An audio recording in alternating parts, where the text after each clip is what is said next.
Bonjour à tous, nous allons démarrer maintenant. Bienvenue dans cette conférence dédiée au futur de l'agriculture au Maroc. Nous sommes vraiment ravis de vous recevoir. Je suis Selma Foutesh, cofondatrice d'Impact Lab, qui est un accélérateur d'innovation africain. Et on est ravis de vous accueillir pour discuter du rôle de l'innovation et des nouvelles technologies, de l'entrepreneuriat, pour la transformation du secteur agricole au Maroc. À Impact Lab, on a comme mission d'accélérer le développement de nouveaux modèles socio-économiques innovants pour répondre aux défis du continent africain. Et pour nous, l'agriculture est un secteur, le secteur agricole, c'est vraiment un secteur qui nous permet de déceler un potentiel d'impact extrêmement important, que ce soit d'un point de vue économique ou d'un point de vue environnemental ou d'un point de vue social. Donc, c'est un sujet qui nous tient particulièrement à cœur, d'autant plus que nous avons la conviction au sein d'Impact Lab que le Maroc, de par les atouts dont il dispose, de par l'expertise que nous avons développée, a le potentiel de se positionner en tant que hub d'innovation majeur à l'échelle du continent et nous souhaitons contribuer à encourager cette dynamique-là et à faire émerger un écosystème d'innovation, un écosystème de start-up qui adresse les enjeux agro pour le Maroc et pour le continent. Le programme Launchpad Agritech, comme je disais, c'est un programme que nous déployons au niveau d'Impact Lab dans le cadre de nos programmes d'accompagnement de start-up avec le soutien de SANED.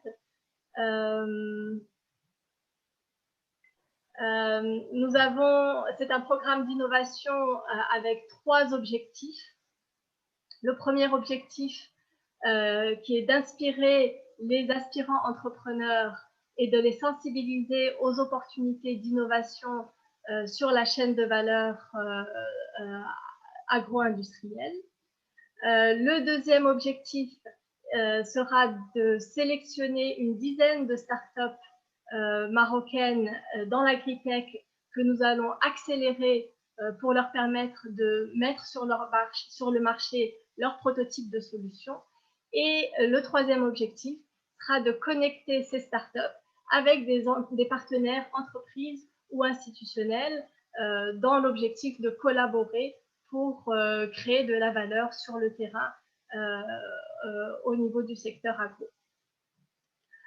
Nous avons déjà déployé une phase d'inspiration extrêmement riche sur 6 semaines, pendant laquelle nous avons partagé plusieurs podcasts d'experts sectoriels qui ont couvert les thématiques clés et les enjeux clés du secteur agro-industriel marocain.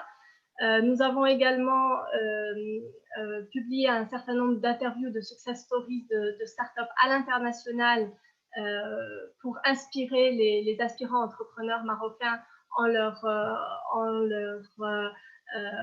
montrant des exemples de solutions technologiques qui ont été développées avec succès à l'international. Et nous avons également produit des capsules pédagogiques sur l'application des nouvelles technologies dans le secteur agro-industriel. D'ailleurs, vous pouvez retrouver l'ensemble de ces contenus sur le site d'Impact Lab qui s'affiche sur votre écran. Donc, à partir d'aujourd'hui, nous lançons l'appel à candidature, en fait, pour ces startups-là qui seront accélérées dans le cadre d'un bootcamp d'accélération déployé par Impact Lab. Et donc, nous lançons un appel aux entrepreneurs pour candidater à notre programme d'accompagnement. Le lien est partagé sur la slide que vous voyez à l'écran. Il sera également partagé dans le chat. Et nous serons ravis également de collaborer dans le cadre de ce programme avec les grandes entreprises, les institutions publiques ou même les représentants de la presse qui sont intéressés par ce sujet-là et qui aimeraient collaborer pour créer une dynamique d'innovation et encourager l'écosystème start-up marocains dans l'agritech. Nous allons passer directement au panel, pendant lequel donc, nous allons accueillir Monsieur Mohsin Khdissi, cofondateur de la société Agridata, qui est une société de conseil spécialisée dans la digitalisation du secteur agricole.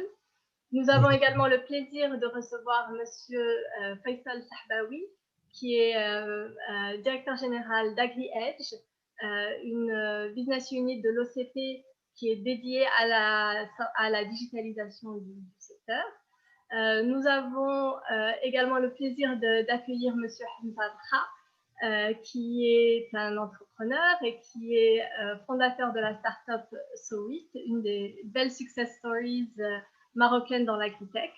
Et également, nous avons le plaisir d'accueillir Kunza Barada, qui est également entrepreneur et experte dans le secteur.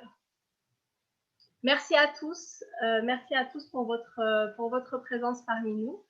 Nous allons démarrer avec Mohsin. Nous voyons une émergence d'une vraie vague d'innovation technologique à l'échelle internationale pour adresser les enjeux du secteur agro-industriel, notamment sur l'optimisation des ressources, sur l'utilisation de la donnée, l'utilisation de l'intelligence artificielle, de la robotique, etc. Qu'en est-il au Maroc aujourd'hui? Où est-ce qu'on en est sur l'adoption des nouvelles technologies pour adresser les enjeux du secteur? Alors, merci beaucoup, Selma, pour ce que vous faites, pour l'invitation. Merci à Impact Lab et à toute l'équipe pour ce qu'ils font, et également aux autres intervenants pour l'échange qu'on va faire. Ils sont toujours de tous les événements. J'ai à plusieurs reprises eu l'occasion de côtoyer ces Faisal ou ces Hamza et vous-même sur des événements. Sans le savoir sur la charte graphique, donc on est tous en pull bleu-vert, donc je ne sais pas est-ce que ça a à voir avec l'événement. C'est un peu la charte Impact Lab, mais ça se rapproche également à l'agriculture. Bon, ça s'est fait de manière naturelle, et tout ça pour dire qu'aujourd'hui on est sur un événement qui est majeur, qui est fondamental. L'agritech et l'agriculture, aujourd'hui, des secteurs à ne pas négliger, ce sont des secteurs qui sont au cœur d'innovation.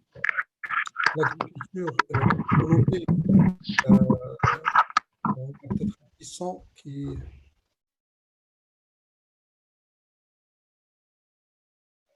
Mohsin, excuse-moi, ton micro a été désactivé par erreur. Est-ce que tu pourrais le réactiver? Là, c'est bon? Oui, c'est bon. Parfait, parfait. Donc, l'agriculture aujourd'hui, moi, je considère que l'agriculture, c'est l'un des secteurs clés, vitaux pour n'importe quelle nation, parce qu'on a une échéance assez critique qui est de nourrir 9 milliards de personnes en 2050 et 11 milliards en 2070. Aujourd'hui, l'agriculture est vraiment vitale et fait partie du cœur métier de toute nation, avec l'éducation, avec la santé. Et donc aujourd'hui, on n'a pas le choix ni l'option par rapport au développement de ce secteur, et en termes notamment d'optimisation sur la partie gestion, conduite technique et optimisation des pratiques agricoles. Alors, dans le monde, effectivement, il y a eu beaucoup d'innovations, beaucoup de startups qui ont été créées pour adresser les problématiques du secteur, les différentes problématiques, aussi bien des problématiques techniques que des problématiques économiques. Mais sur les problématiques techniques, là également, il y a un champ qui est très large sur la traçabilité, sur l'agriculture de précision, sur l'optimisation des ressources et notamment en irrigation et en utilisation des fertilisants, sur les traitements des maladies et garantir une qualité de la production, sur l'amélioration de la rentabilité et de la productivité des terres. Donc tout ça, c'est des éléments qui contribuent justement à cet objectif. Aujourd'hui, quand on regarde également les objectifs de développement durable des Nations Unies, l'agriculture, elle est un peu partout parce qu'elle répond à au moins 3 ou 4 des objectifs de développement durable des Nations Unies. Donc aujourd'hui, effectivement, la grande question, c'est qu'en est-il par rapport au Maroc? Est-ce qu'on a les mêmes pratiques? Est-ce qu'aujourd'hui le Maroc se retrouve un peu à la traîne par rapport à ce sujet ou est-ce qu'il est au devant de la scène? Moi, je trouve que dans les 5 dernières années, il y a eu beaucoup de travail qui a été fait aussi bien à l'échelle des startups du secteur privé, à l'échelle des associations de professionnels, des interprofessions, mais également à l'échelle de l'État pour pouvoir améliorer cette agriculture. Bien entendu, il y a eu le plan Maroc vert avec la nouvelle version, avec Green Generation. Il y a quand même un ensemble d'ambitions qui sont au moins affichées. Alors, bien sûr, en termes d'application, on verra, mais aujourd'hui, quand même, il y a une ambition pour faire de l'agriculture nationale une agriculture performante. Performante en termes d'utilisation des ressources, notamment les ressources en eau. Et aujourd'hui, il y a un grand sujet de stress hydrique au Maroc qui provient en fait des fois des choix des cultures, qui provient d'un ensemble d'enjeux, qui provient également des problématiques de changement climatique. Et donc aujourd'hui, toutes les solutions, toutes les applications, toutes les startups qui adressent ce genre de problématiques sont sur un marché qui est intéressant. Alors, je dois dire qu'au Maroc, et en fait, le Maroc, avec toute sa superficie, avec son Sahara, c'est un pays qui est grand. C'est un pays qui a de la terre agricole. Alors, aussi bien le Maroc que l'Afrique, parce que l'Afrique aujourd'hui, c'est un pourcentage important, on parle de 60% de terres arables du monde. Et donc, c'est l'Afrique qui nourrira à un moment ou un autre le monde. Donc, du coup, s'impose pour nous tous une obligation, une mission de rendre l'agriculture plus performante. Alors, pour rendre l'agriculture plus performante, il y a plusieurs techniques ou technologies qui peuvent être utilisées et qui sont utilisées aujourd'hui de manière concrète sur les fermes et au niveau des exploitations agricoles. Des technologies de gestion, bien entendu, ça c'est un peu classique. De la même manière qu'en entreprise, que dans les industries, que dans les autres types d'entreprises, on va utiliser des ERP, donc Enterprise Resource Planning. Ben, la même chose pour gérer les ressources agricoles, aussi bien les ressources humaines, les ressources matérielles, les ressources en termes d'intrants et les ressources énergétiques, ben, on va devoir utiliser des ERP agricoles. Donc ça, c'est le premier sujet, c'est la gestion et permettre une meilleure gestion, une meilleure optimisation de l'utilisation de ces ressources, avec bien sûr des comparatifs, pouvoir comparer par rapport à la région, comparer par rapport aux compagnies précédentes, ainsi de suite. Deuxième sujet qui, à mon sens, est important, c'est l'utilisation des technologies de type IoT, capteur, parce qu'aujourd'hui, on peut capter l'information sur ce qui existe au niveau de la Terre, aussi bien en termes d'humidité, de température, de salinité, et même certains paramètres purement agricoles, nutritifs. On peut avoir même la présence du NPK sur la plante à travers des centres capacitifs. Et donc, ces capteurs-là qui se trouvent sur les champs, alors il y a des acteurs qui ont commencé à travailler au Maroc. Il y a également des startups. Alors, il y a plusieurs startups qui ont été créées autour de ce sujet qui est l'IoT agricole.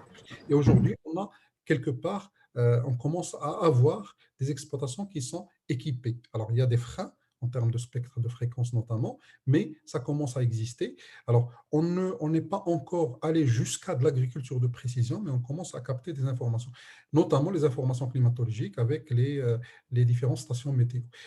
Après, on a également tout ce qui est drone, et donc peut-être Hamza va en parler de manière un peu plus précise. Et bien entendu, avec les drones, on va pouvoir justement capturer à travers de l'imagerie d'autres informations. Et là, ça va être des informations sur la récolte en termes d'estimation, mais également des informations sur certains ravageurs et certaines maladies qui peuvent affecter l'exploitation et sur lesquelles on peut avoir de l'anticipation par rapport au traitement. Et bien entendu, à côté de ça, il y a tous les traitements de données qui vont avec. Là également, AgriEdge est bien positionné par rapport à ça. Comment on va capturer ces données et les analyser pour pouvoir en faire de la connaissance et pour pouvoir orienter les décisions. Et là également, il y a tout un champ de possibles. Après, il y a d'autres utilisations, d'autres technologies qu'on pourrait utiliser. Pas encore, on n'est pas encore suffisamment mature pour les avoir, mais il y a des études, il y a des travaux de recherche qui travaillent sur ça. La blockchain, par exemple, pour la traçabilité, et notamment la traçabilité alimentaire de bout en bout, donc de la fourche à la fourchette. Et là, c'est un grand sujet. Il y a des applications qui existent ailleurs, pas encore au Maroc.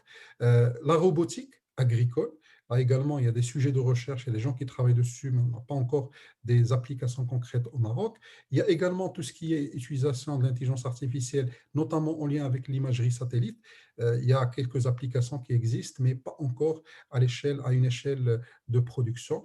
Et enfin, il y a également tout ce qui est développement de plateformes d'échange de données. Et là, c'est un vrai sujet. Et je trouve que ça, s'il y a quelque chose sur laquelle on doit travailler tous ensemble de manière coordonnée, c'est permettre un échange fluide des données entre les différents acteurs, permettre de créer une marketplace de la data au niveau agricole pour justement pouvoir exploiter les différentes données, pour pouvoir garantir une interopérabilité entre les différents acteurs et pour permettre justement une optimisation de l'usage des ressources à l'échelle de l'exploitation et pour l'agriculteur.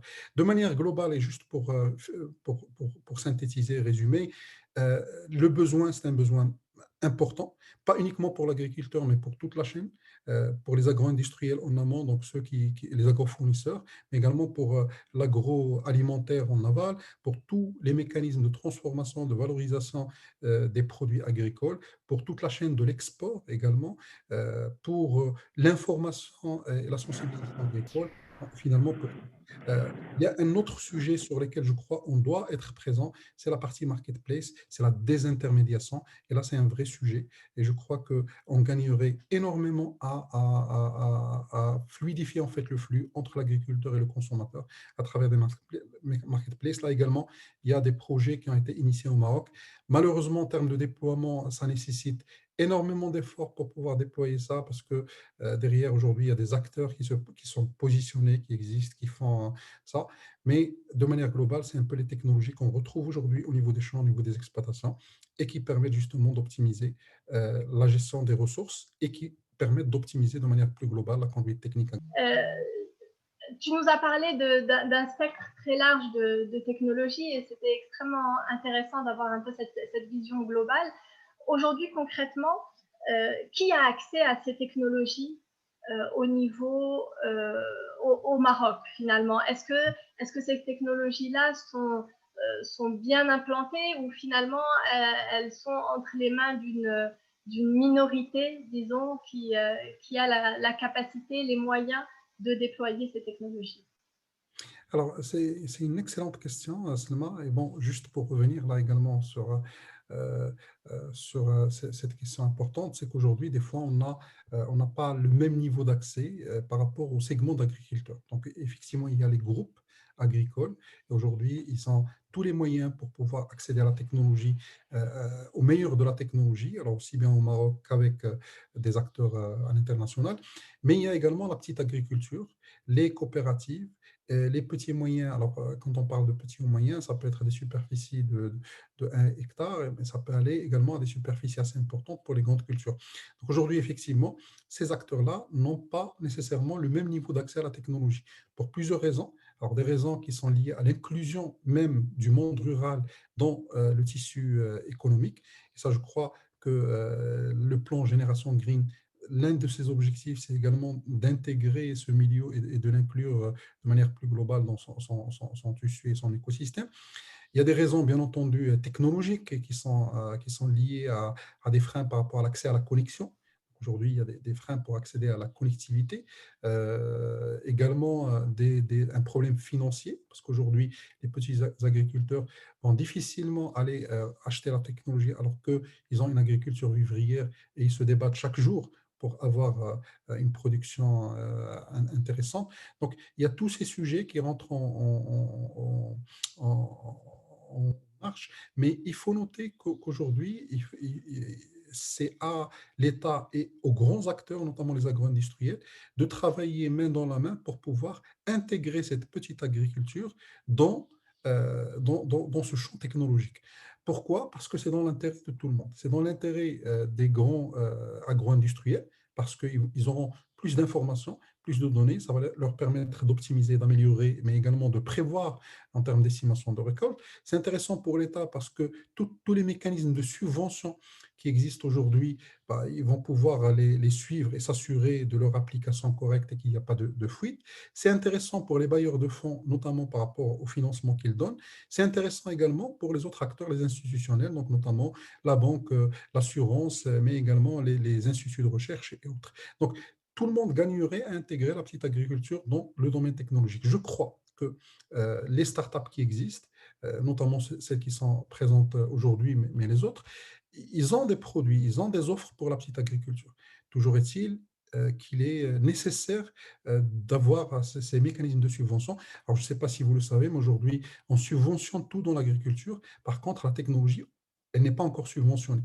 C'est en fait un agriculteur qui se dote de drones pour pouvoir faire de l'estimation de récolte, par exemple, ou qui utilise de la solution de gestion agricole, ou qui utilise de l'IoT, il n'est pas subventionné. Et je crois qu'il y a un intérêt à mettre en place ce qu'on peut appeler une data marketplace, où l'agriculteur, le petit, fournirait de la donnée en contrepartie, en fait, fournirait de la donnée pour les autres acteurs, notamment de la donnée technique. Je ne parle pas de la donnée économique, où là, c'est un peu critique et souvent, c'est un peu difficile à partager. Mais la donnée technique, la plupart des agriculteurs avec qui on travaille sont prêts à les partager en contrepartie du financement de la technologie. Et ça, je trouve que ça peut être un mécanisme assez intéressant pour pouvoir vraiment développer la technologie agricole. Juste peut-être une petite remarque par rapport à la question de la carte. Moi, je trouve que de toutes les manières, aujourd'hui au Maroc, on a une grande superficie, on a on a le Sahara, et le Sahara, c'est une source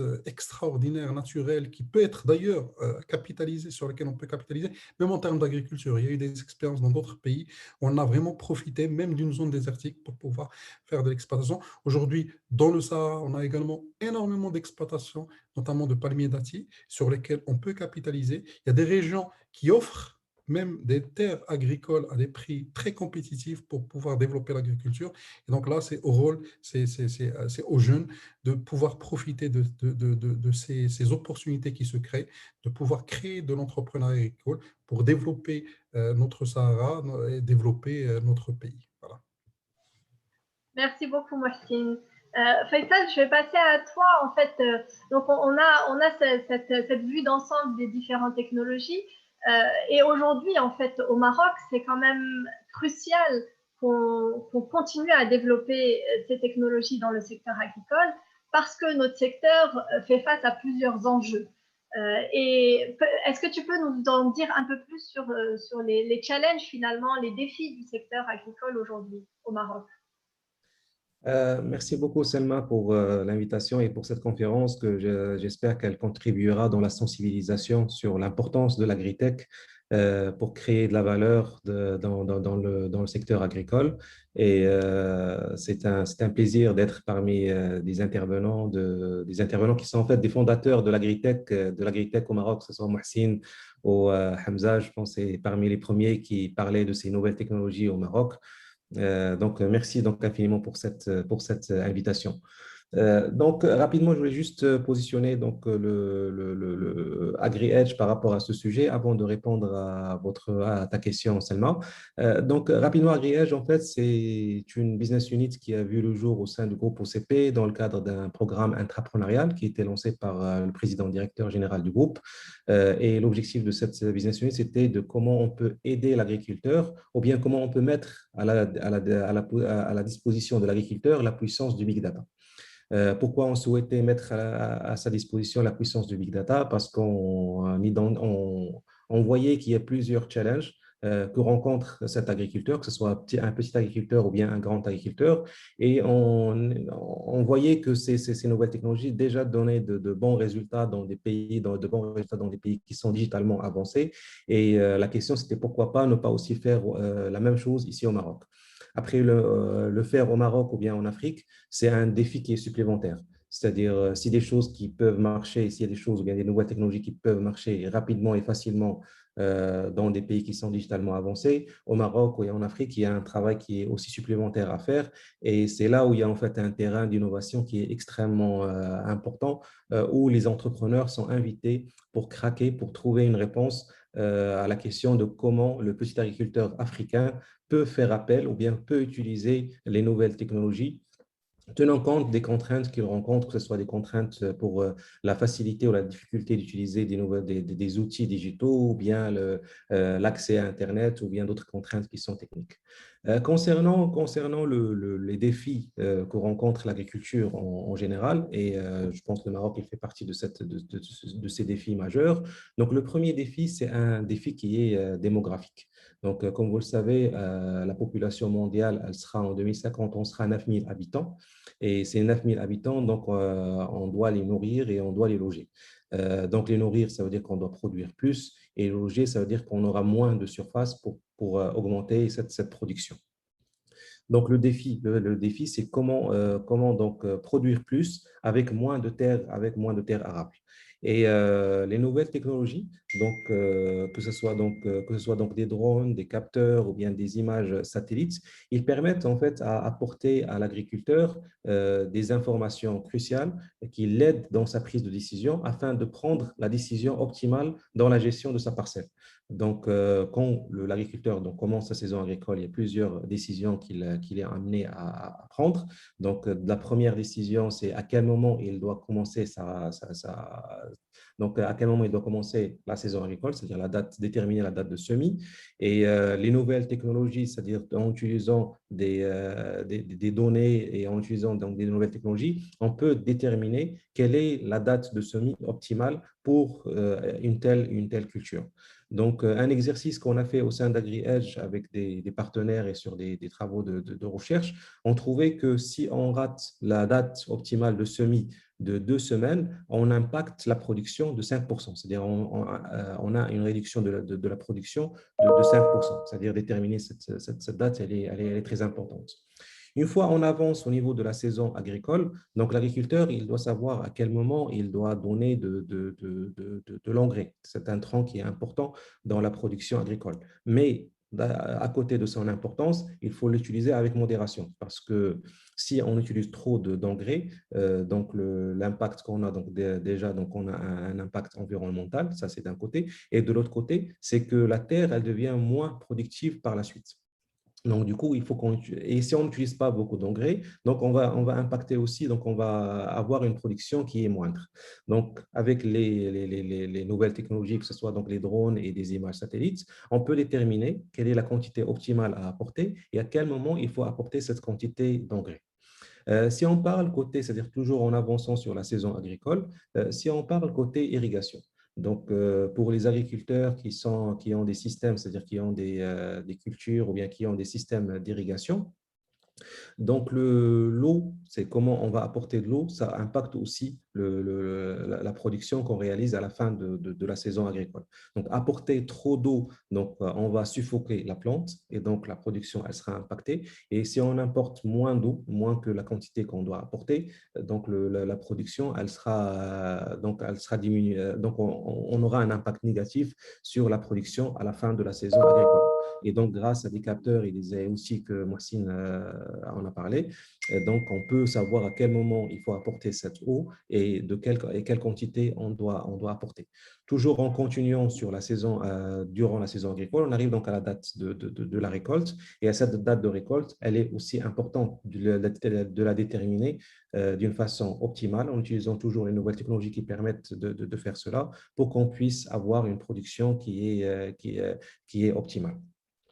Donc voilà, donc le premier défi, c'est un défi de produire plus avec moins de terres arables et les nouvelles technologies avec l'information qu'elle apporte, elle permet à l'agriculteur de prendre la meilleure décision au niveau de chaque process ou chaque action critique, stratégique au niveau de sa parcelle pour qu'il puisse pour qu'il puisse augmenter la production d'une façon durable.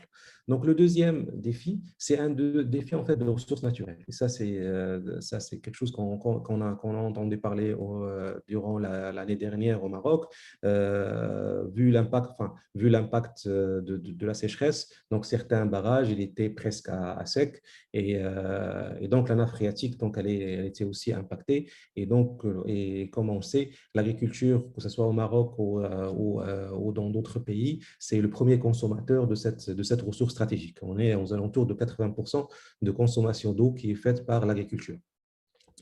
Donc, en rejoignant, c'est-à-dire la façon comment on peut produire mieux, comment on peut produire d'une façon optimale, le fait donc de savoir combien d'eau on va apporter, donc d'utiliser la quantité nécessaire en utilisant donc des capteurs et en utilisant aussi des modèles qui permettent de déterminer pour chaque plante quel est son besoin en eau, ça nous permettra donc de préserver cette ressource naturelle qui est stratégique surtout que avec l'accumulation des années de sécheresse, cette ressource elle devient moins en moins disponible et donc il faut l'utiliser d'une façon raisonnable, surtout pour une agriculture dans des zones qui sont arides et semi-arides, qui est donc l'agriculture ici au Maroc.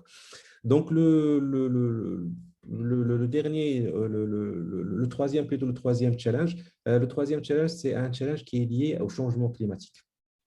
Donc, l'agriculture, c'est-à-dire l'agriculteur plutôt, il s'appuie beaucoup sur son savoir ancestral et que la façon comment il cultive, par exemple, le blé, elle est plus ou moins répétitive. Il y a une certaine adaptation en fonction on va dire des surprises qu'il rencontre durant la saison agricole, mais on va rester sur plus ou moins la même date de récolte, on va rester plus ou moins sur les mêmes quantités d'engrais à appliquer, on va rester plus ou moins sur les mêmes quantités d'eau, etc.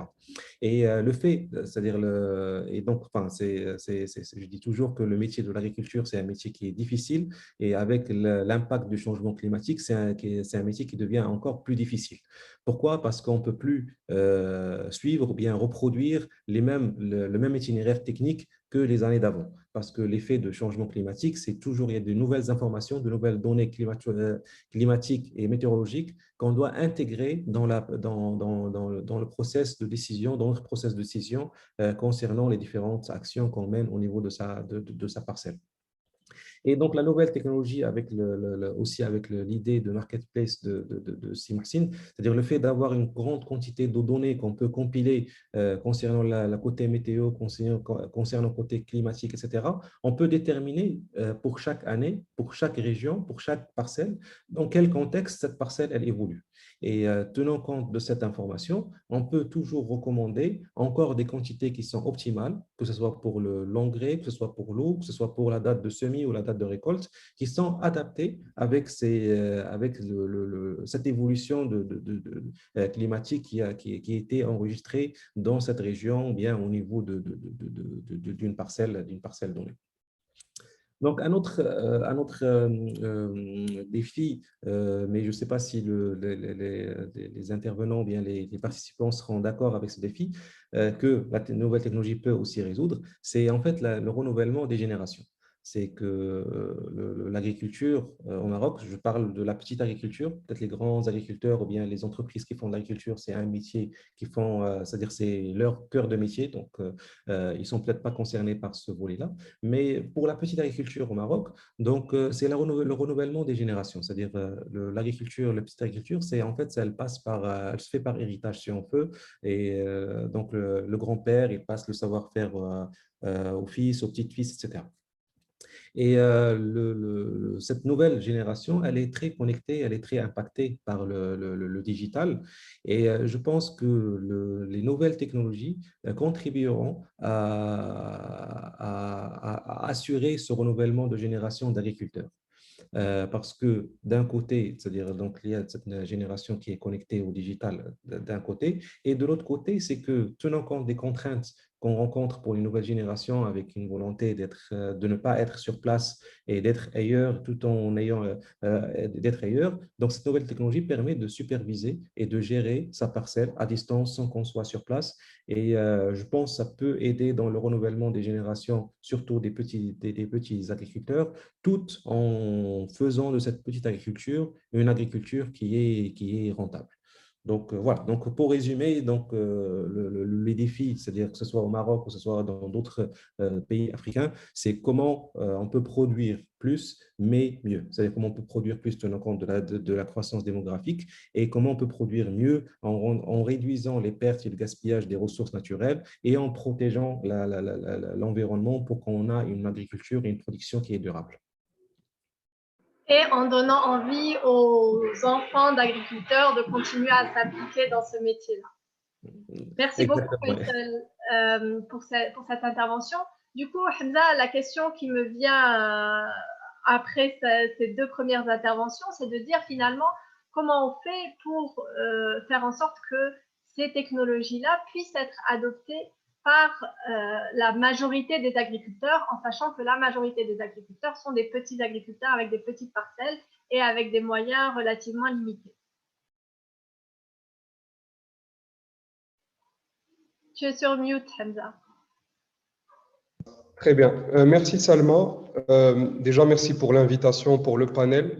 Et merci pour tous les efforts que tu fais, que l'Impact Lab fait depuis quelques années pour faire émerger les entrepreneurs marocains de Tanja Al-Gouira et qui nous aident à avoir un écosystème beaucoup plus riche et qui contribue à apporter des solutions pour le plus grand nombre. Pour répondre à ta question, je commencerai par contextualiser notre action pour expliquer en quoi elle nous permet de répondre à cette question de frein. Sowit est une start-up qui existe depuis quelques années, qui travaille à fournir aux agriculteurs un certain nombre d'éléments qui les aident à optimiser leur rendement et le faire de la manière la plus durable possible. C'est-à-dire une date de récolte pour optimiser une qualité, par exemple sur un fourrage. Comme disait Sifaisal, une date de semis pour optimiser une levée sur un blé, par exemple. Une estimation de rendement sur des agrumes pour que l'agriculteur, lorsqu'il est face à son acheteur et qu'il vend sur pied, il sait qu'est-ce qu'il vend pour obtenir le meilleur sur son compte de résultat. Ou par exemple, aussi un accompagnement sur l'irrigation avec des temps d'arrosage qui sont adaptés à ce qu'on voit en fonction de l'interprétation qu'on fait des images satellites et drones principalement. Et en fait, c'est vrai que quand on voit l'agriculture de ce point de vue-là, la première question qu'on se demande, c'est de quelle agriculture on parle déjà et de quel agriculteur on parle. C'est vrai qu'on a des locomotives qui sont très performantes dans leur capacité à adopter la technologie et à la porter au plus grand nombre. Donc, je pense à des partenaires actuels, ça peut être le cas du groupe Zeller, du groupe Olmarcom, du groupe Sanam, les domaines agricoles. Et c'est des acteurs qui sont très importants parce qu'ils font un effort d'absorption de ces technologies-là et puis de vulgarisation. Parce que leurs agronomes parlent à tout le monde, parce que leurs techniciens aussi, parce qu'ils sont en contact avec les directions régionales de l'agriculture, parce qu'ils sont en contact avec les coopératives. Et sur ce premier effort, ce qui est essentiel, c'est de voir qu'on a un frein qui est simplement celui du business model de la solution qu'on construit. C'est-à-dire, dans quelle mesure la solution a une proposition de valeur qui est intéressante et très performante pour le plus grand nombre et pas seulement pour les plus grands. Et là, en fait, ce qui est très important de comprendre, c'est que l'agriculteur a plusieurs goulots d'étranglement et que ces goulots sont plus importants quand on tombe dans la petite agriculture. Le premier, c'est la mécanisation. Quand vous dites à un agriculteur de semer à une certaine date, c'est bien de semer à la date définie qui optimise les conditions climatiques qu'on observe, mais il faut aussi qu'il ait un semoir de qualité. Parce que finalement, s'il sème à la bonne date, mais qu'il ne met pas la graine à la bonne profondeur, on a réglé un problème, mais on est tombé dans un autre problème. Donc, la mécanisation est l'un des goulots importants qui, sur toutes les opérations, joue un problème. Si le semis est fait finalement à la volée, quelle pertinence d'aller optimiser une quantité de semis, une quantité de graines selon les zones ou à l'hectare, alors que c'est fait de manière extrêmement imprécise. Le deuxième élément qui est un frein toujours chez l'agriculteur et qui se rend important dans la petite agriculture, c'est le financement de cette agriculture. C'est-à-dire qu'un agriculteur, pour qu'il puisse engager sa saison, et il y a énormément d'efforts qui ont été faits par le plan Maroc Vert et qui sont confirmés par Generation Green, par exemple, sur les assurances agricoles et les assurances paramétriques, avec plus d'1 million d'hectares en céréaliculture qui sont aujourd'hui assurés, l'agriculteur doit être en condition d'investir et de risquer. Et pour être en condition d'investir et de risquer, il y a une dimension de cash flow, c'est-à-dire dans quelle mesure je suis capable d'acheter mon engrais ou d'acheter ma semence. Et il y a une dimension de faire face à la volatilité dont parlait Sifaisal, qui est dans quelle mesure je fais face à un dégât grêle, s'il occure, et comment je me relève de ce dégât-là.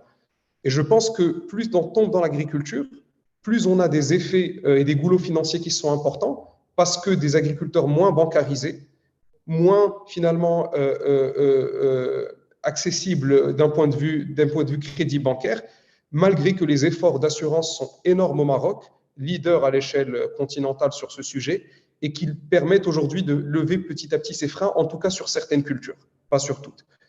Le dernier élément qui est très important, c'est l'accès à l'information. Finalement, en tant qu'agriculteur, non seulement pour pouvoir optimiser, il faut que j'ai accès ne serait-ce qu'à une bonne qualité d'information météo, parce que décider d'irriguer ou pas, si je ne connais pas exactement mon niveau de précipitation, si j'irrigue trop, c'est une maladie, par exemple fongique, que je peux accélérer, et si j'irrigue pas assez, c'est mon arbre que je peux tuer. Mais si je n'ai pas une donnée qui me permet de décider, finalement, je suis un peu dans l'ombre. Et comme disait C. Faisal, l'agriculteur, même du fait de son expérience très longue, n'est aujourd'hui jamais face à une situation qui se répète à l'identique vis-à-vis du passé. Donc l'expérience, c'est une chose, mais la maîtrise des données nouvelles, et notamment de la volatilité de la météo et des marchés, fait qu'il est souvent face à des situations assez singulières, où l'expérience est essentielle, mais pas suffisante. Et donc c'est là aussi où on a un frein, c'est le frein d'accès à l'information qui lui permet d'optimiser, sur lesquels nous, on intervient par exemple, mais aussi le frein d'accès à l'information de l'existence de ces solutions. Je vois par exemple dans le chat que beaucoup de personnes parlent d'estimation de rendement, parlent d'optimisation sur les types de sols. C'est des solutions qui existent. Aujourd'hui, en 2020, Sowit a couvert 30 000 hectares de culture au Maroc. Et donc, on n'est plus sur une échelle où on parle de 3-4 fermes. On est sur une échelle où les choses se massifient.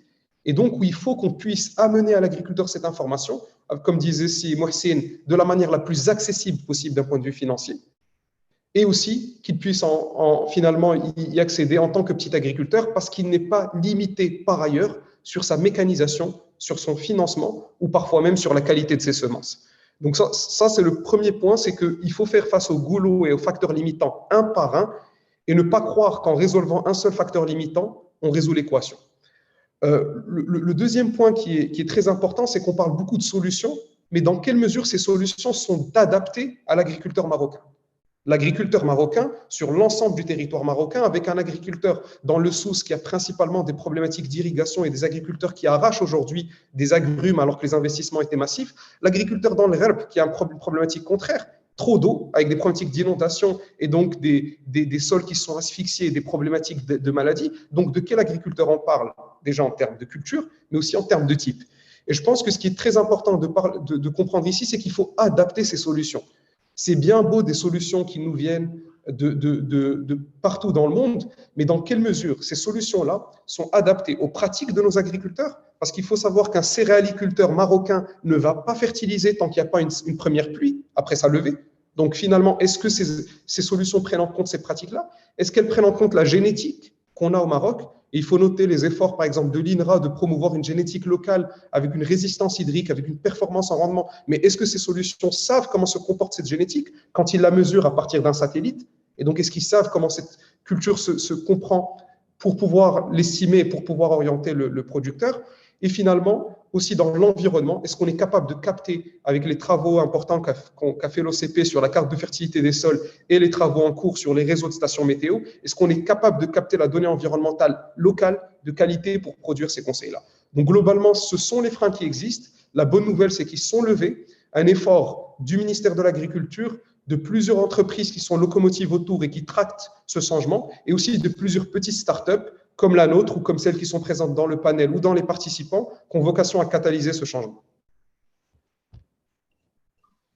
Merci beaucoup, Hamza. Effectivement, il y a un vrai enjeu d'adoption, finalement, un vrai enjeu d'adapter ces technologies à nos réalités, et d'où l'importance de créer cette dynamique entrepreneuriale locale qui va venir développer des solutions concrètes et adaptées à nos enjeux, à nos réalités et à nos besoins. Kenza, toi qui es intervenu sur des sujets de stratégie dans le secteur agricole dans plusieurs pays dans le monde, est-ce que tu peux nous donner un peu une perspective internationale de la position du Maroc par rapport à d'autres pays potentiellement africains sur ce sujet d'adoption des nouvelles technologies dans le secteur agricole? Oui, bonjour à tous. Je suis très heureuse d'être avec vous aujourd'hui. Alors, je suis ravie d'être dans cette discussion sur l'innovation, qui est une discussion, on va dire nouvelle dans le sens de moderne et d'actualité dans le secteur agricole. Alors, je prends une demi-minute pour présenter mon parcours afin que vous puissiez vous resituer. Donc, moi, j'ai passé une longue partie de ma carrière en tant que consultante. Et en tant que consultante, mon sujet d'expertise, c'était le développement du secteur agricole.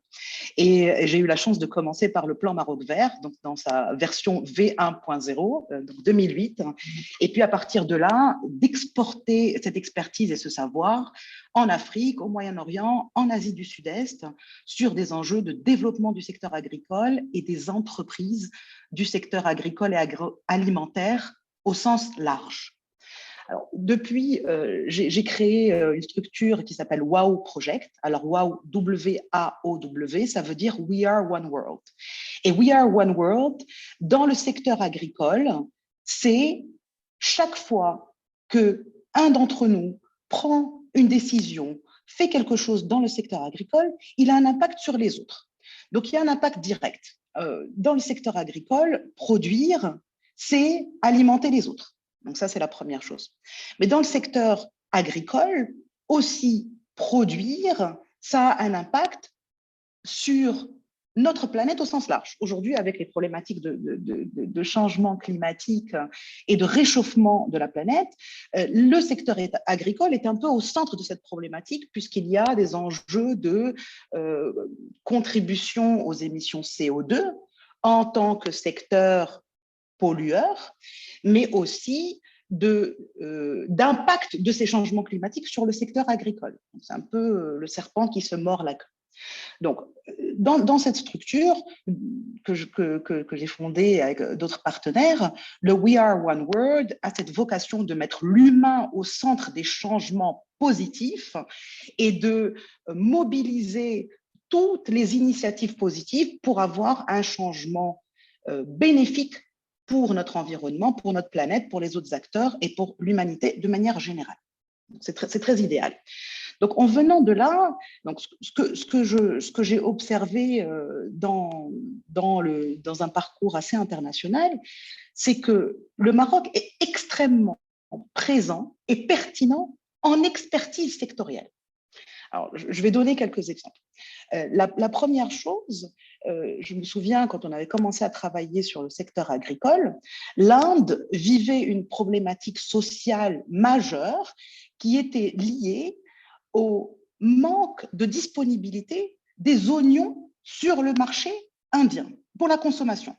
Donc, on peut sourire, mais les oignons sont un aliment essentiel de la cuisine indienne, comme elle l'est pour nous, comme elle l'est pour d'autres cuisines bien évidemment. Mais ça a créé des troubles sociaux par manque d'oignons. Et des experts marocains, notamment du ministère de l'Agriculture, ont été appelés pour résoudre l'Inde pour aider l'Inde à résoudre cette problématique, notamment en partageant nos techniques et nos technologies de conservation des oignons. Donc ça, c'est un exemple qui peut faire sourire, mais qui est très marquant de ce que nous avons vu.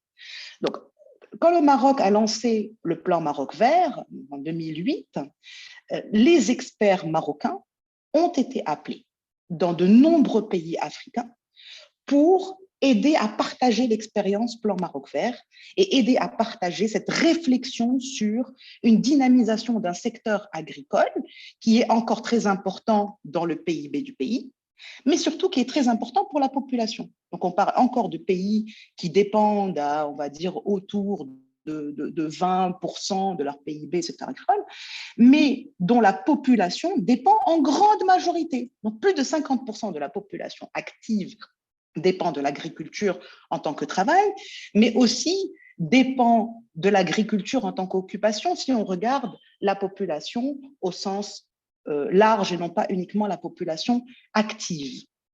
Donc, on a exporté le savoir plan Maroc Vert, on l'a partagé avec des pays comme l'Éthiopie, le Kenya.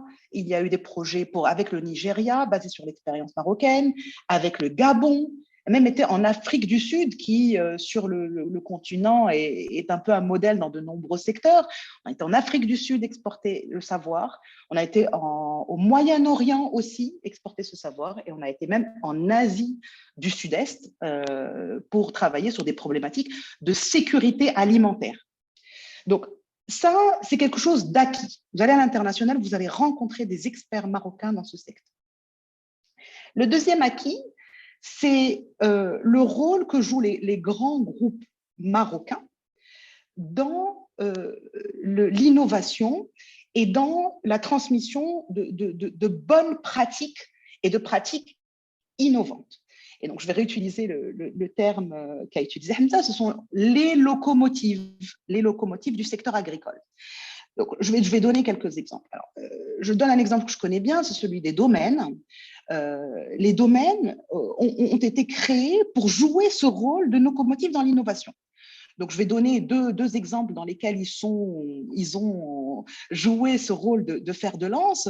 C'est l'innovation variétale avec cette variété qui s'appelle Afourer, qui est un agrume marocain créé par les Marocains et qui a été donc planté et exporté et qui fait partie donc de l'offre marocaine en agrumes à l'export sur de nombreux pays, notamment la Russie, bien évidemment.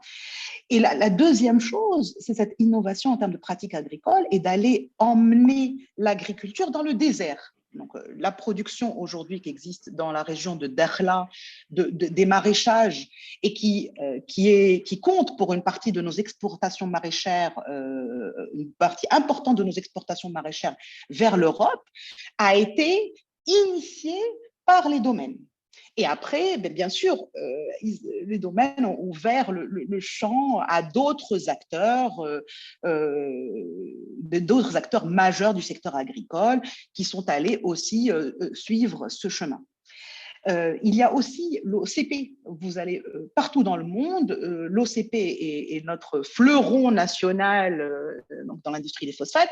Mais le travail que fait l'OCP dans la diffusion des pratiques, des bonnes pratiques pour le secteur agricole, notamment avec différentes initiatives sur le continent africain, sont connues et reconnues. Donc, encore une fois, il n'y a pas de sujet là-dessus non plus. Le sujet, c'est de reconnaître et de suivre ce que font ces acteurs et ce que fait donc, finalement l'État marocain en tant que pays par rapport à ce travail. Maintenant, on va arriver à l'entrepreneuriat au sens large du terme entrepreneuriat, donc les entreprises, les nouvelles entreprises innovantes dans le secteur agricole. Alors là, c'est vrai qu'on ne voit pas beaucoup d'entreprises à l'échelle internationale. Donc là, aujourd'hui, on a un très beau panel. Hein, je suis heureuse d'avoir cette discussion. Mais au niveau global, sur des sujets qui sont des sujets critiques d'innovation et de développement du secteur agricole, de développement technologique du secteur agricole, on ne voit pas encore d'entreprises marocaines qui fassent référence. Bon, je dis encore, on va y arriver très certainement. Alors, qu'est-ce que j'ai observé, encore une fois, en travaillant avec le tissu national? J'ai observé deux problématiques, une problématique de push et une problématique de pull. Push-pull, donc pousser et tirer. Donc, pousser, c'est pousser à l'entrepreneuriat, et notamment des jeunes, notamment toute la nouvelle génération, que ce soit des étudiants ou que ce soit des enfants d'agriculteurs. Et la problématique de pull, c'est tirer, et donc c'est tirer, donc quand il y a des idées intéressantes, leur créer suffisamment de traction pour que ces initiatives émergent. Alors, dans la problématique de push, donc pusher, c'est pousser à l'entrepreneuriat. J'ai beaucoup enseigné et j'ai beaucoup pratiqué et échangé avec des jeunes étudiants marocains, notamment dans les métiers, enfin dans les spécialités liées au secteur agricole. Et ce que j'ai observé, c'est qu'il y a un manque d'appétit pour l'entrepreneuriat. Donc, je vais encore donner un exemple concret. Dernièrement, j'ai fait partie d'une visite d'un centre qui est extrêmement intéressant, qui s'appelle le Carrefour des initiatives et pratiques écologiques, où il y avait une classe de master de l'université de Qadi Iyad qui était là et qui visite. Et des jeunes extrêmement sachants, extrêmement intéressés, extrêmement motivés. Et parmi les jeunes qui nous accueillaient, il y a un étudiant qui avait fait du travail sur les essential microorganisms, donc les micro-organismes essentiels qu'on peut réinjecter au niveau du sol, donc pour créer de la fertilité naturelle au niveau du sol, à travers les micro-organismes. Et ce jeune faisait quelque chose de superbe en termes d'expérimentation. C'est très intéressant, c'est son sujet de thèse qui a été soutenu par l'initiative, etc. Et donc, on lui a posé la question, je lui ai dit, mais à quand la création d'une entreprise sur la base de ce travail de recherche? Je dis, dis non. Et la réponse a été, je le dis en arabe, Diro ana ma'akoum. Alors, je me suis permis de répondre, j'ai dit là, Dimta, hana li ma'ak. Donc, la réponse de l'étudiant a été faites, investissez et je vous suis. Et ma réponse a été non, vas-y, fais-toi et nous te suivrons. Nous te suivrons en termes d'accompagnement, de soutien financier et d'investissement. Il y a 1000 façons d'accompagner. Donc, c'est encore une fois un exemple, mais c'est un exemple extrêmement représentatif de ce manque d'appétit entrepreneurial, de peur aussi, de manque de connaissances, des mécanismes d'aide à la création d'entreprises, alors qu'il y en a quand même beaucoup. Hein. Aujourd'hui, au Maroc, c'est hyper facile. Devenir auto-entrepreneur, ça prend exactement 15 minutes sur Internet et on a sa propre structure et on peut se lancer. Bon, maintenant, bien sûr qu'il y a énormément d'autres freins à lever pour pouvoir entreprendre. Il n'y a pas que la création d'une entreprise. De l'autre côté, si on parle de la problématique de pool, donc tirer, donc il y a une idée intéressante, il y a un produit intéressant. Donc, vous le savez certainement, pour ceux qui ont essayé d'entreprendre ou ceux qui sont en train d'entreprendre, la grande majorité des entreprises qui sont créées disparaissent au bout de 2 ans. Et autour de moi, pour avoir discuté avec beaucoup d'entrepreneurs, il y en a beaucoup qui ont disparu au bout de 2 ans, pour plusieurs raisons. Il y a une raison importante, qui est la raison qui explique la majeure partie des disparitions d'entreprises, c'est la problématique de trésorerie. Alors, la problématique de trésorerie, c'est quoi? C'est je suis un nouvel entrepreneur, j'ai un produit intéressant, je me lance et je vais aller chercher des clients. Et mes clients, souvent, sont des clients structurés, des grandes entreprises. Et donc, dans le secteur agricole, vous allez certainement avoir affaire aux grandes entreprises que nous avons un peu mentionnées précédemment. Et donc, ces grandes entreprises-là, elles vont rentrer dans des mécanismes classiques qui vont dire on traite nos fournisseurs, on a des délais de paiement qui sont de temps, alors, plus ou moins affichés, donc au mieux c'est 6 mois, et, au pire ça peut être 18 mois. Et donc, pour une jeune entreprise qui se lance, gérer de la trésorerie sur 6 mois ou 18 mois, c'est impossible. C'est la faillite, droit dans le mur. Et la grande majorité des entreprises qui ont disparu, de celles que j'ai accompagnées et que j'ai suivies, ont disparu pour des problématiques de trésorerie. Donc, il y a donc un double blocage, que ce soit au niveau de générer cette envie et cette motivation d'aller entreprendre, et puis il y a ensuite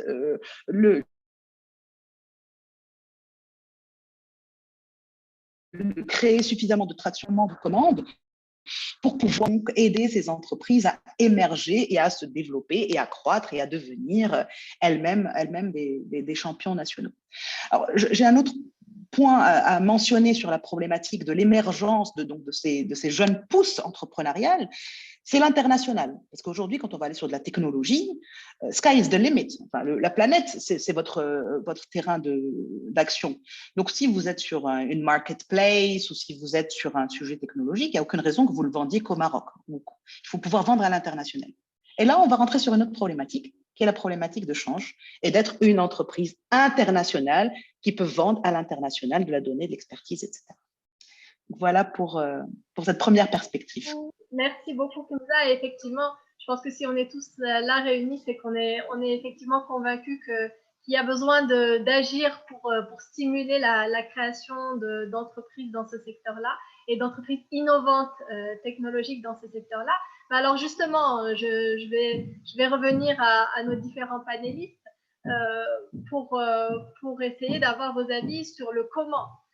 Donc, on est tous d'accord sur le constat. Maintenant, Mohsin, toi, dans ta perspective, quel est le rôle à la fois du secteur public et du secteur privé dans la création de cette dynamique et dans finalement l'accompagnement de l'émergence de cet écosystème d'entreprises innovantes qui adressent les enjeux du secteur. Alors, merci beaucoup vraiment seulement pour cette question, parce que c'est, je crois, une question capitale et je crois que Kenza tout à l'heure l'a abordée d'une manière assez intéressante au vu de son expérience vis-à-vis de l'entrepreneuriat. Et je crois que clairement, il y a à travailler sur les deux côtés. Il y a à travailler sur les entrepreneurs et les futurs entrepreneurs. Aujourd'hui, il faut vraiment stimuler la dynamique entrepreneuriale en sensibilisant d'abord. Il faut que les gens croient en la capacité à réussir ici au Maroc. En fait, Faisal, Hamza, moi-même et les autres acteurs, Kenza également, et tous les acteurs qui sont aujourd'hui dans l'agritech, ont prouvé qu'au final, on peut réussir.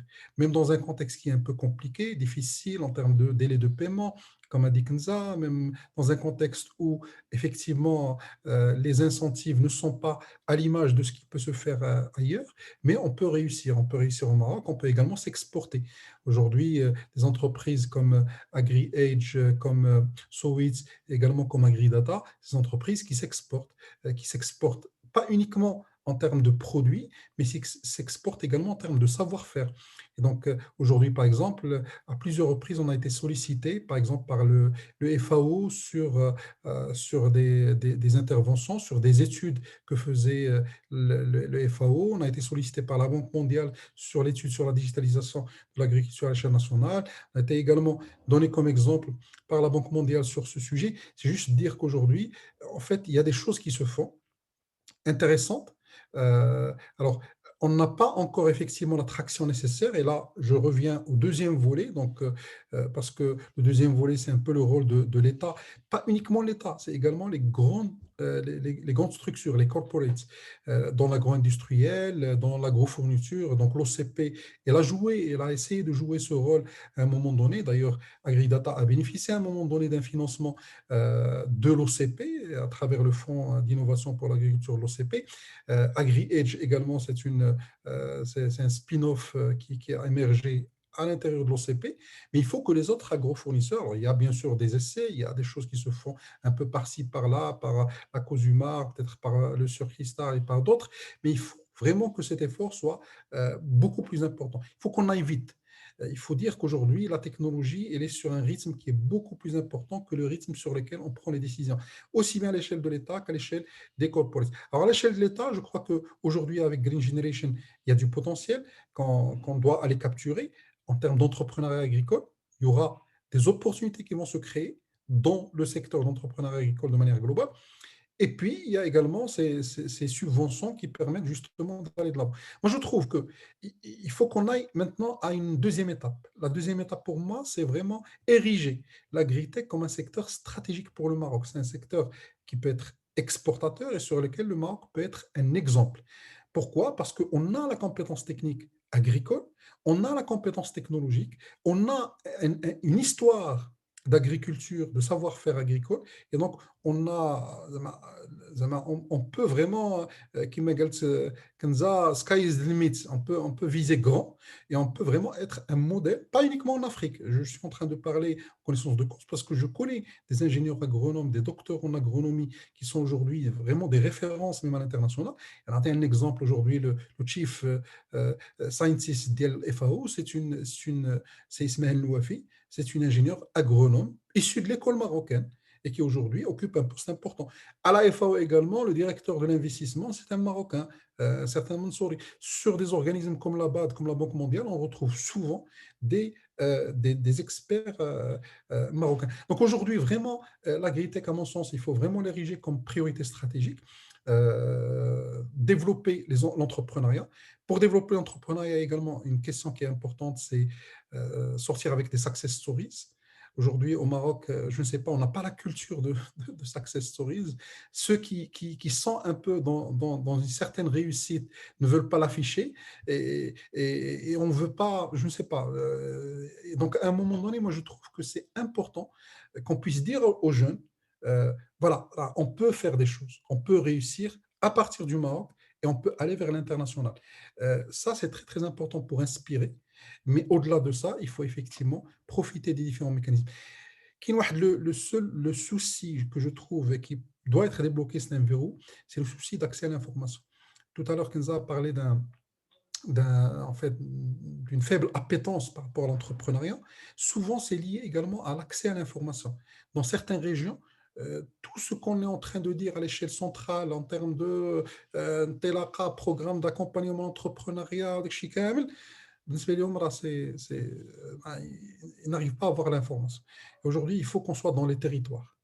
Le fait que ça soit discuté en français qui est zoué, c'est bien, mais il faut également qu'on aille là où les jeunes sont, là où les gens sont, là où les agriculteurs sont, pour les inspirer, pour leur dire que oui, on peut faire, yes we can, et we can make agriculture, Moroccan agriculture great again.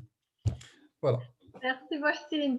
Et justement, alors Faisal, quel rôle joue l'OCP dans cette dynamique? Parce que l'OCP est très engagé, notamment sur le terrain.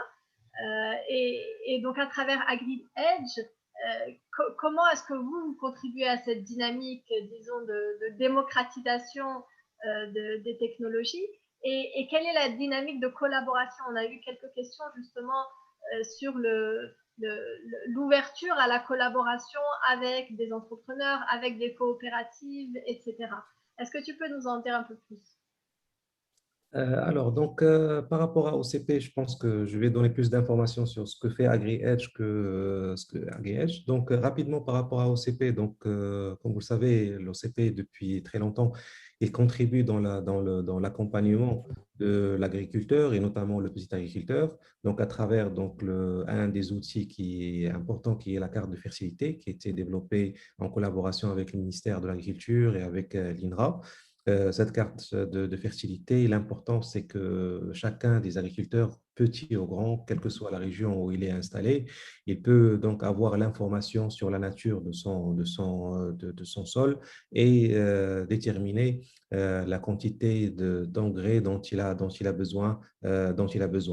Donc, ça, c'est un des outils qui était développé. Il y a aussi, en fait, les différentes caravanes d'OCP qui étaient lancées pour aller vers la petite agriculture et faire des analyses du sol sur le terrain, au niveau des différentes parcelles, et faire des recommandations agronomiques à l'agriculteur tenant compte de la culture qu'il est en train d'installer et tenant compte des contraintes climatiques et des contraintes marché qu'a l'agriculteur. Au-delà de cet accompagnement en fait, agronomique, il y a aussi l'accompagnement des entreprises, des startups, que ce soit ici au Maroc ou en Afrique à travers sa filiale OCP Africa. Donc, OCP Africa qui participe dans plusieurs programmes d'accompagnement de startups et qui joue un rôle de connexion entre les startups qui sont accompagnées par l'OCP et par des clients potentiels au niveau de certains pays africains. Et au-delà de OCP, il y a aussi en fait la filiale il y a aussi l'université Mohammed VI Polytechnique qui fait partie du groupe OCP. Et à travers cette université, il y a plusieurs programmes d'accompagnement d'entrepreneurs qui opèrent aussi dans l'agritech qui était lancé, qui a permis d'accompagner un certain nombre d'entrepreneurs, que ce soit au Maroc ou en Afrique. Donc voilà, donc ça c'est d'une façon globale et macro la contribution du groupe OCP et d'une façon, c'est-à-dire en lien avec AgriEdge. AgriEdge, en fait, c'est comme a dit Mohsin, c'est un spin-off. C'est un spin-off du groupe OCP. Au début, c'était un projet qui était lancé à l'intérieur du groupe et après qui a pris plus d'ampleur pour devenir une business unit et une structure indépendante qui propose des services d'agritech qui sont adaptés avec le contexte africain. À travers la business unit AgriEdge, nous travaillons en fait sur trois volets d'accompagnement ou bien trois volets pour contribuer dans le développement d'un écosystème agritech et pour faire de l'agritech un des leviers de développement majeurs pour l'agriculture. Le premier levier, c'est un levier d'accompagnement des petits agriculteurs à travers un outil qui a été lancé récemment, qui est la caravane AgriTech. Donc, cette caravane AgriTech, son objectif est très simple, c'est ramener tous les services d'agriculture de précision, que ce soit l'utilisation des drones, que ce soit l'utilisation des capteurs, que ce soit l'utilisation des téléphones portables pour identification des maladies qui ont touché une plante, que ce soit des outils ou des applications mobiles pour la prédiction de rendement ou bien pour déterminer la date de semis optimale vers l'agriculteur. Et donc, on s'installe chez un agriculteur dans une zone rurale et on invite des agriculteurs voisins et durant une journée, on essaie d'expliquer comment chacun de ces services marche d'une façon simple. Donc, on commence par une explication théorique simplifiée. Après, on fait une démonstration sur le terrain en installant les capteurs et en faisant voler un drone pour récupérer des images. Et une troisième partie pour expliquer et partager avec l'agriculteur le rôle de l'output ou bien l'output de ces démonstrations. Donc, le programme de cette caravane, on va sillonner toutes les régions du Maroc. On a commencé par la région de Hamna, on a fait un saut dans la région de Souera et la suite, c'est donc la suite, ce sera Inch'Allah la région d'El Jadida, ainsi de suite. Donc ça, c'est sur le volet accompagnement de petits agriculteurs, c'est-à-dire d'essayer de vulgariser, d'expliquer comment ça marche.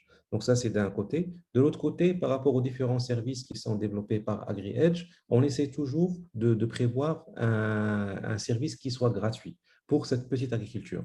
Pourquoi? Parce que la petite agriculture, c'est vrai que les nouvelles technologies lui permettent de faire peut-être un résultat net en termes de financiers qui est un peu supérieur, mais les contraintes financières en termes de CAPEX, ils sont toujours importants. C'est-à-dire pour faire un investissement initial ou bien pour faire un investissement dans des choses qu'ils ne maîtrisent pas, c'est toujours compliqué. Et c'est pour ça, dans les services qu'on développe et dans les services qu'on propose, on a cette version gratuite pour la petite agriculture avec un objectif d'encourager la petite agriculture à utiliser ces nouvelles technologies. Donc voilà, ça c'est le premier volet sur l'accompagnement des petits agriculteurs. Le deuxième volet, c'est un volet d'accompagnement des porteurs d'idées en agritech. Et de préférence, et bon, ça c'est l'idéal, c'est que ces porteurs d'idées soient des fils et des filles d'agriculteurs. Comme ça, on contribue dans le renouvellement de génération. Donc, l'avantage qu'on a au sein d'AgriEdge, c'est qu'on s'appuie sur l'écosystème de l'Université Mohammed VI Polytechnique qui nous donne accès à plusieurs laboratoires de recherche et qui nous donne aussi accès à plusieurs partenaires scientifiques. Et ce qu'on s'est proposé à travers l'accompagnement des porteurs d'idées en agritech, c'est qu'on s'appuie sur cette base scientifique pour contribuer, pour aider ces porteurs d'idées à améliorer, les aider à améliorer en fait la robustesse technique et scientifique de leurs solutions.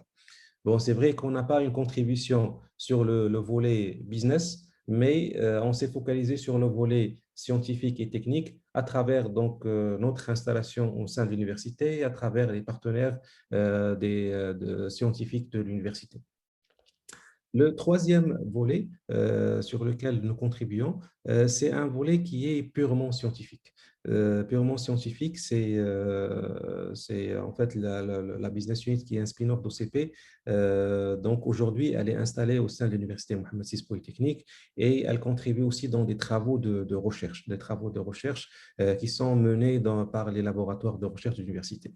Et ce volet scientifique, purement scientifique, ce que nous essayons de faire, c'est avec les données et les éléments que nous collectons sur le terrain, que ce soit à travers la caravane agritech, que ce soit à travers l'accompagnement des porteurs d'idées en agritech, d'alimenter les travaux de recherche pour déterminer comment cette nouvelle technologie peut être adaptée avec le contexte marocain et avec le contexte africain.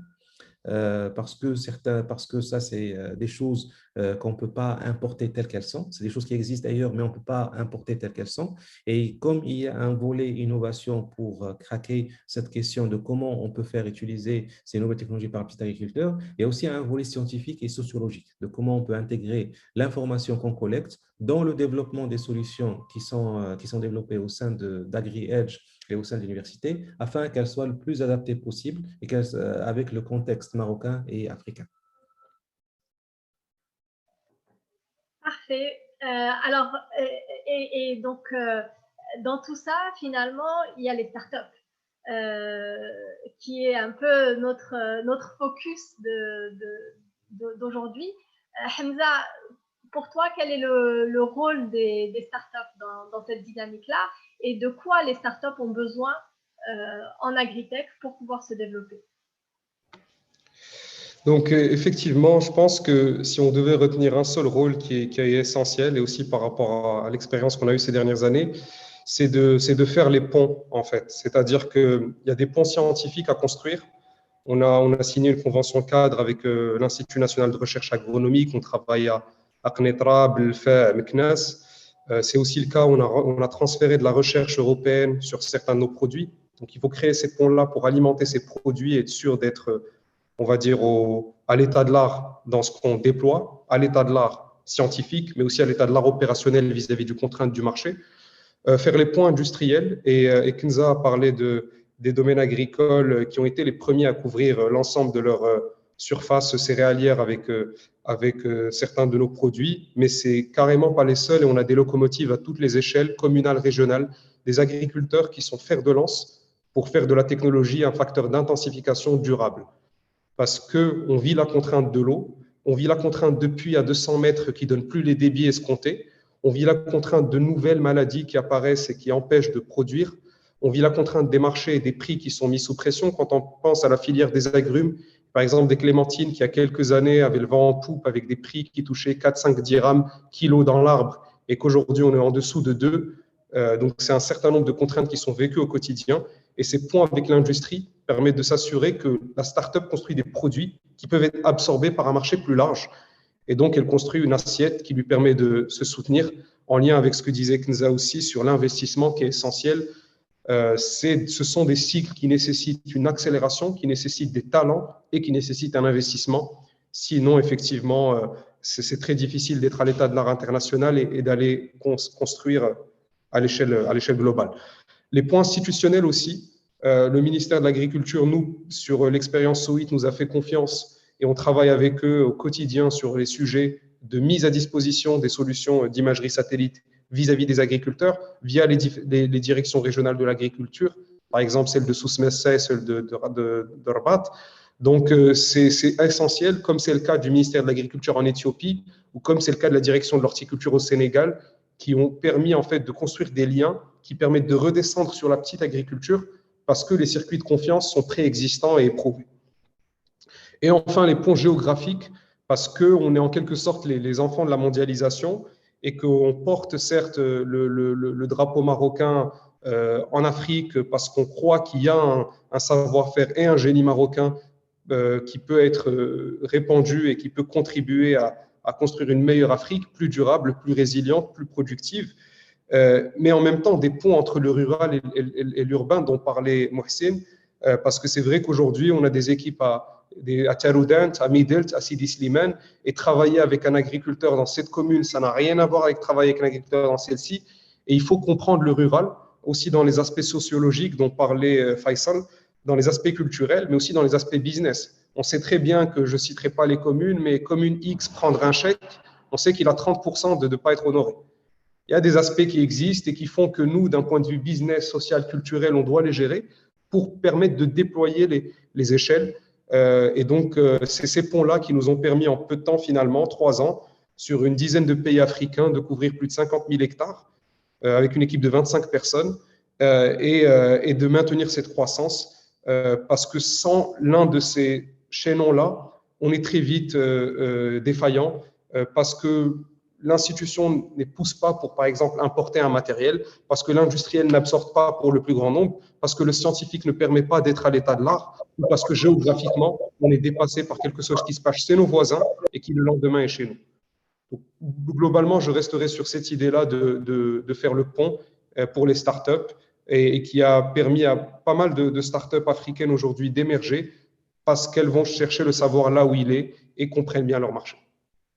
Et ça, en fait, toi, tu as réussi à le faire avec SOIT. Et tout l'enjeu pour nous, c'est vraiment de voir comment démultiplier ça, permettre à tous les talents qui souhaitent entreprendre dans l'agritech d'avoir accès à ces fonds-là, d'avoir accès à ces leviers, à ces connexions à la fois institutionnelles, à la fois entreprises, pour créer cette dynamique d'échelle.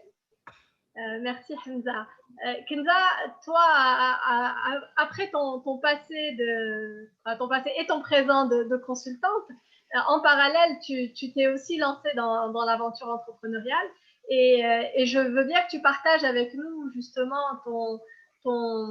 cette vision-là et quels sont les éléments qui pour toi vont te permettre de pouvoir diffuser la vision que tu portes au niveau entrepreneurial à grande échelle.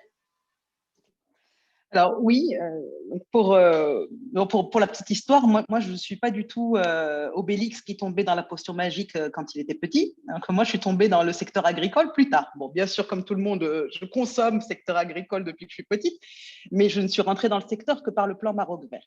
Et donc, c'est le plan Maroc Vert qui m'a donné cette envie et cette passion du secteur agricole, et je peux vraiment parler de passion.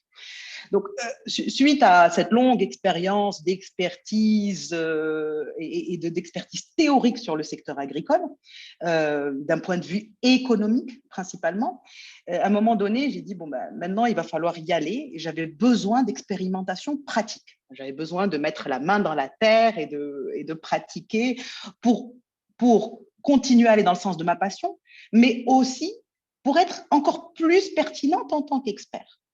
Et donc, ce qu'on a fait en famille, c'est devenir petit agriculteur. Donc, nous avons investi dans un terrain qui fait 1 hectare, qui est dans la région de l'Haouz, dans la région de Marrakech. Et dans ce terrain, notre projet, c'est un projet SSS, donc soutenable, social et solidaire. Donc, notre ambition, c'est de créer une forêt-jardin, je peux donner l'explication des termes au fur et à mesure, une forêt-jardin comestible, soutenable à long terme. Donc, forêt-jardin. Donc, forêt, c'est véritablement reprendre, copier l'écosystème forestier dans ses dimensions de cultures multiples qui sont associées et qui se supportent les unes les autres. Donc, vous voyez une forêt, on a la strate de la canopée, on a les arbres de taille moyenne, on a les arbustes, on a le couvert du sol et on a les plantes grimpantes, etc. Donc, c'est faire la même chose, mais au service de l'alimentation humaine, que cette forêt devienne une forêt comestible. Et donc, comme le système forestier, il faut que le système soit suffisamment solide et stable pour devenir autonome petit à petit, donc notamment par rapport à des ressources essentielles qui sont, la ressource hydrique et les apports externes qu'on peut lui apporter. La deuxième chose, qui devienne autonome par rapport au travail de l'humain, moyennant quelques travaux bien sûr de mitigation, d'élagation, enfin pour aider un peu le système, comme on entretiendrait une forêt. Donc, c'est une belle ambition. Et ça sert pour nous, bien sûr, à court terme, un projet d'autosuffisance et d'autonomie pour notre famille. Donc, générer suffisamment de production pour nous alimenter et alimenter les personnes qui travaillent. Donc, aujourd'hui, nous sommes sur même pas la moitié du terrain qui est en culture. Et sur cette moitié, nous alimentons 5 familles. Et nous générons suffisamment de surplus pour vendre un petit peu à des hôtels et des auberges autour de nous. Donc, on est dans une logique de circuit court, c'est-à-dire que les gens viennent s'approvisionner directement à la ferme pour leur table ou pour leur restaurant. Alors, ce n'est pas l'objet de notre entrepreneuriat. Ça c'est sur cette base que nous expérimentons. Mais l'objet, c'est de créer suffisamment de données, suffisamment de savoir et de connaissances pour aller diffuser toute notre expérience et aider d'autres exploitants agricoles, notamment de petite taille. Donc, je rappelle le chiffre, 90% des exploitations au Maroc font 0,5 hectares et moins. 90%. Donc, c'est de ça qu'on parle quand on parle d'agriculture du Maroc. Et si on continue dans la transmission générationnelle, on va continuer quelque part le morcellement, même si le morcellement il n'est pas dans les titres et des terrains agricoles, le morcellement il est réel, parce que si vous avez 5 héritiers sur 0,5 hectares, la réalité c'est que personne ne va rien en faire du tout. Donc on va aller vers un abandon du terrain et des litiges, etc. Donc, c'est extrêmement compliqué. Donc, comment faire pour que ces petites surfaces soient productives de manière soutenable pour soutenir des familles, mais aussi pour générer des impacts positifs donc sur l'environnement, sur la société au sens large. Donc, vous l'aurez compris, on est complètement dans l'agriculture biologique et écologique. Donc, nous, on est 100% naturel. Il n'y a que des intrants naturels au niveau de notre terrain. Et on essaie au maximum d'impliquer les populations autour de nous pour le travail, mais pas que, pour le partage d'expériences, pour le partage de données, pour aussi venir contribuer avec leur savoir et ce qu'ils ont au niveau de notre projet. Alors, je voulais rapidement mentionner les défis que nous avons en tant que petit entrepreneur agricole. Le défi numéro 1, c'est l'eau. Alors, tout le monde l'a mentionné, mais je vais redonner un chiffre à l'échelle de notre terrain. Donc, nous avons un puits autorisé à 90 mètres qui a été creusé il y a 5 ans. Et déjà, au bout de 5 ans, nous sommes avec 3 heures maximum d'irrigation par jour, de disponibilité d'eau. Et nous avons eu des fois 48 heures sans une goutte d'eau qui sortait du puits. 48 heures. Et donc, aujourd'hui, les estimations que nous donnent les experts, c'est qu'il faudrait aller jusqu'à 110 mètres pour avoir de l'eau. Et donc, si je dois creuser, on va dire, de 20 mètres tous les 5 ans, je ne sais pas où on va finir. Donc, ce défi, je le mets tout de suite en face d'une opportunité. Donc, pour nous, c'est une opportunité de réfléchir à la problématique hydrique de manière différente. Comment on fait ? Plutôt que de continuer à creuser, donc 20 mètres tous les 2 ans ou 3 ans ou 5 ans, peu importe, comment on fait pour donner ce qu'on peut à notre terrain et de pouvoir gérer au mieux notre ressource hydrique. Et donc, c'est là où la technologie et les différentes solutions qui ont été mentionnées sont intéressantes. Le deuxième challenge que nous rencontrons, nous, dans l'agriculture écologique, dans la permaculture, à petite échelle, c'est de trouver de l'expérience et de l'expertise locale.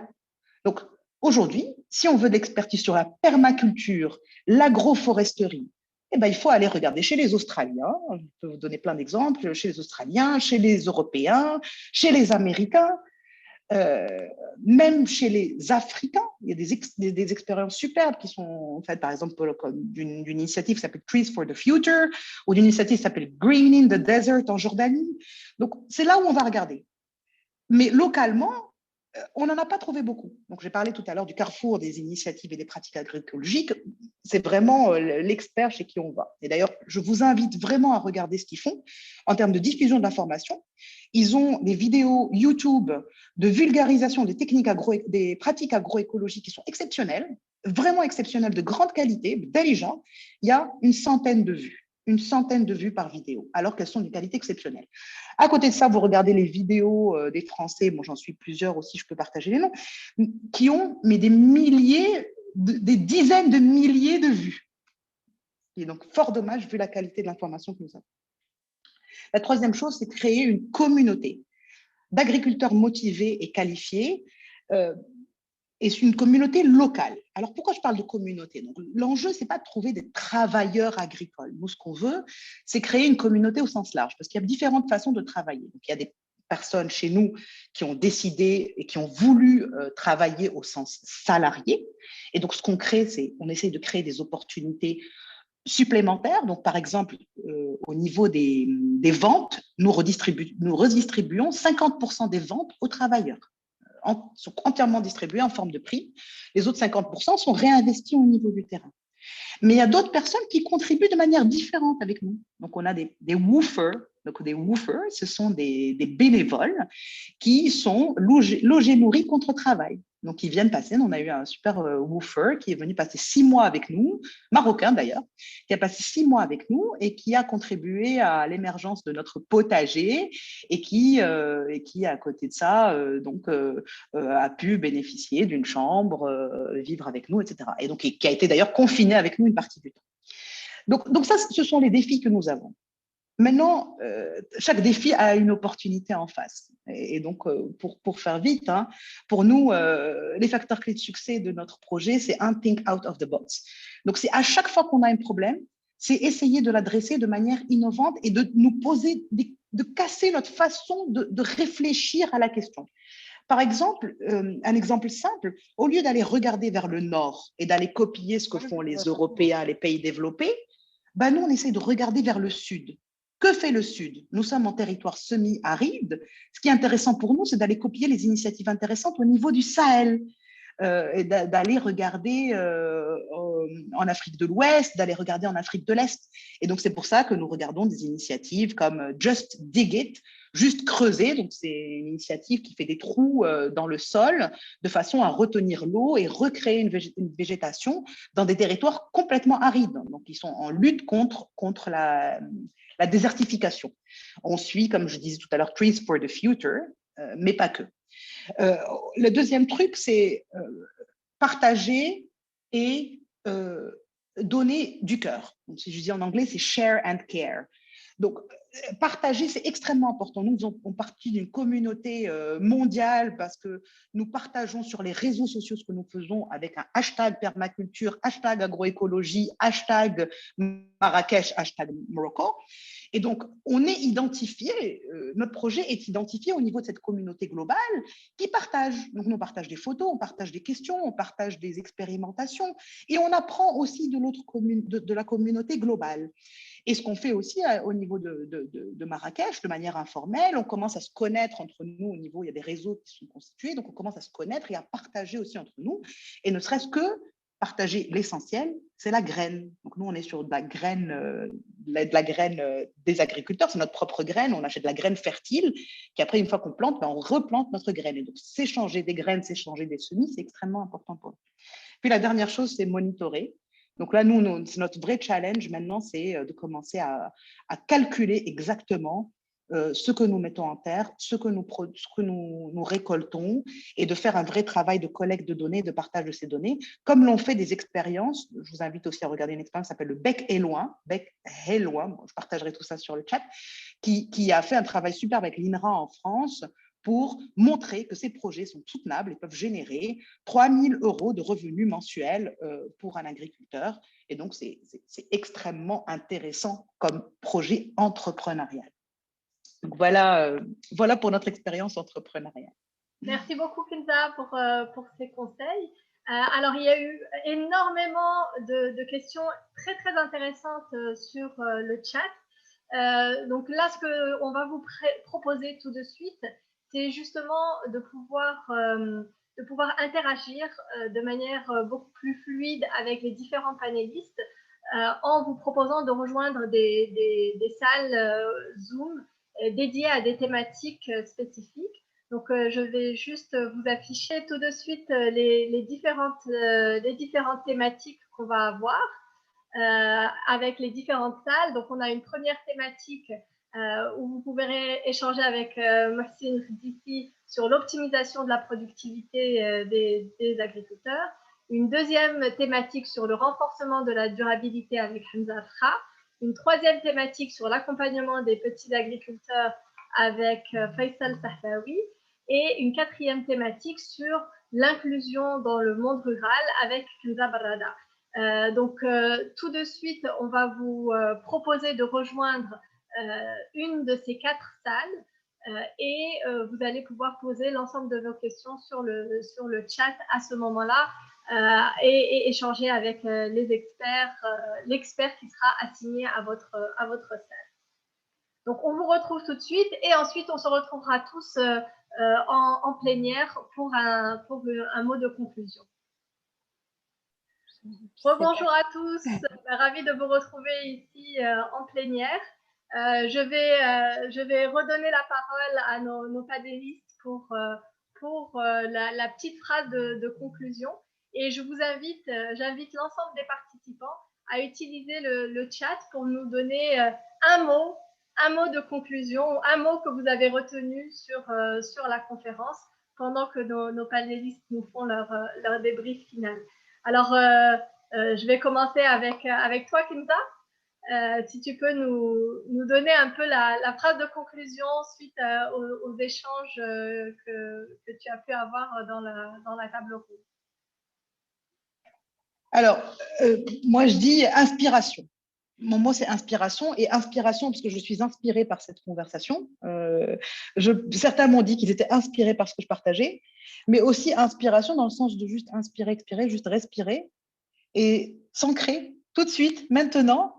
Qu'est-ce que ça vous a donné envie de faire? Qu'est-ce que ça vous a inspiré dans votre respiration maintenant? Vous faites quoi maintenant en partant tout de suite et en éteignant vos téléphones? Super. Ben, ça, c'est l'inspiration et l'action, surtout, suite à l'inspiration. Hamza, si tu es avec nous. Oui. Moi, je dirais résilience parce qu'on a des agriculteurs qui continuent à produire après 2 années de sécheresse très difficiles, dans des conditions de marché qui sont parfois compliquées et qui continuent à porter le PIB marocain au temps du Covid. Et je pense que c'est une résilience qui nous enseigne et qu'on porte sur l'aspect start-up. Et quand on voit la diversité de l'audience et de l'intérêt que le Marocain a pour l'agriculture, on se dit qu'on est tous un peu agriculteurs et qu'au fond, c'est un enjeu pour toute la société et pas seulement pour un secteur en soi ou pour un type d'acteur particulier. Merci Hamza. Et effectivement, en fait, clairement, c'est un sujet qui mobilise et on l'a vu à travers cette conférence, on a vu tout l'intérêt qui a été généré et on est ravis de cet intérêt et on espère que cette dynamique-là va porter ses fruits. Faisal, je te laisse conclure. Alors, moi, je dirais plutôt transfert du savoir-faire à la petite agriculture, pardon. Comme a dit Hamza, l'agriculteur, malgré les difficultés qu'il a rencontrées durant les 2, 3 dernières années, il continue à opérer, il continue à produire, il continue à porter le PIB marocain. Donc, de notre côté, de notre responsabilité, c'est partager le savoir-faire, que ce soit agronomique ou digital, à travers les universités, à travers des experts agronomiques et aussi à travers les startups qui sont, je pense, le meilleur acteur pour simplifier les notions scientifiques compliquées et l'adapter pour l'agriculteur et surtout pour le petit agriculteur. Merci Faisal et Mohsin, le mot de la fin. Alors, c'est une grande responsabilité de faire un mot de la fin, mais en tout cas, moi, je trouve au travers des échanges que on a beaucoup à apprendre de l'agriculture, peut-être un peu moins à apprendre à l'agriculture. Si on veut réussir ce challenge et atteindre le plein potentiel du Maroc à l'échelle régionale et internationale, on doit travailler d'arrache-pied, on doit travailler encore plus, on doit aller plus vite, on doit aller ensemble pour aller plus loin. Et je crois que toutes les bonnes volontés qui sont autour de ce sujet permettront de vraiment faire de l'agriculture une success story à la marocaine. Voilà. Merci beaucoup, merci à tous. Alors, je vous rappelle donc le programme Launchpad Agritech d'Impact Lab.